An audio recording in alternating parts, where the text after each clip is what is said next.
We do it deliberately because the generation of leaders that we are today, we are intent, we are purposeful on uniting all the people of Kenya without looking at where we came from, not our regions, not our tribes, not our religions, not even our color or our shapes and sizes.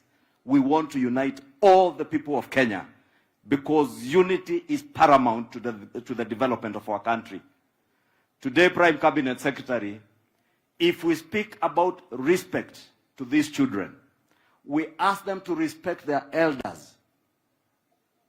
Even us as their leaders and their elders, we must show respect, not just to them, but also to each other as leaders.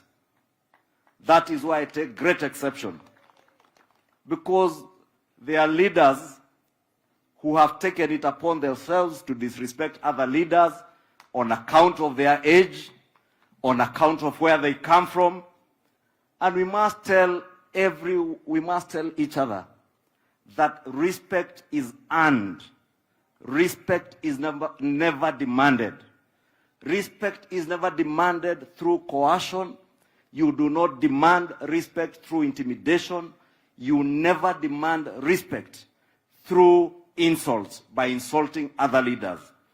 Because I have had, unfortunately, some of our leaders calling other leaders ngunias na mambo kama hiyo. Hakuna kiongozi ambaye amechaguliwa na wananchi ambaye ni ngunia. Sababu ukiita kiongozi amechaguliwa ngunia, ni wale wananchi wamemchagua, unaita tungunia na mangunia. Tuwe ni viongozi wa heshima. Ukitaka kuheshimiwa, ukitaka kuongoza wengine, wewe pia kuwa na heshima kwa viongozi wenzako na uheshimu wananchi ambao wamechagua hao viongozi. Kwa hivyo, najua mengi yanasemwa na Mheshimiwa Prime Cabinet Secretary. Unajua saa ingine tunakosa kujibizana sababu ya heshima. Lakini ni vizuri pia tunaambiana ukweli. Siwezi kuja hapa Mosop niangalie kiongozi mchanga kama Cynthia ama Kirwa niseme huyu kiongozi ni kangunia sababu hajanifuata.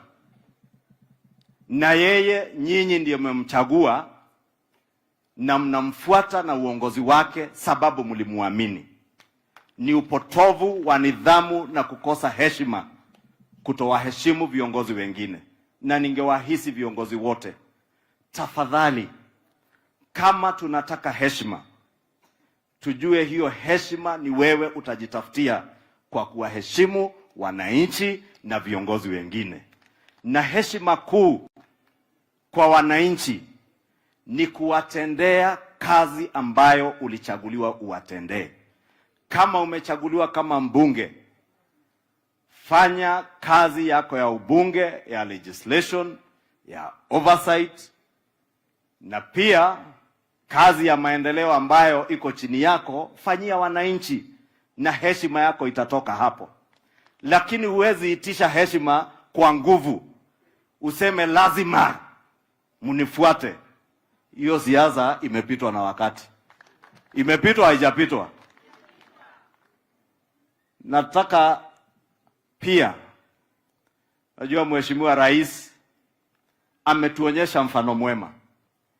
Amekuwa ni kiongozi ambaye ni baba wetu, mentoring those of us who are younger than him, showing us the way.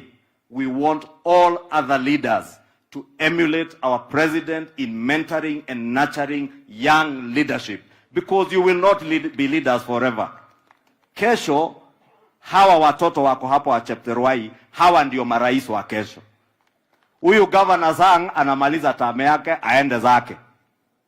Governor mwenye atakuja labda ni governor amesomea Chepterwai, si ndio?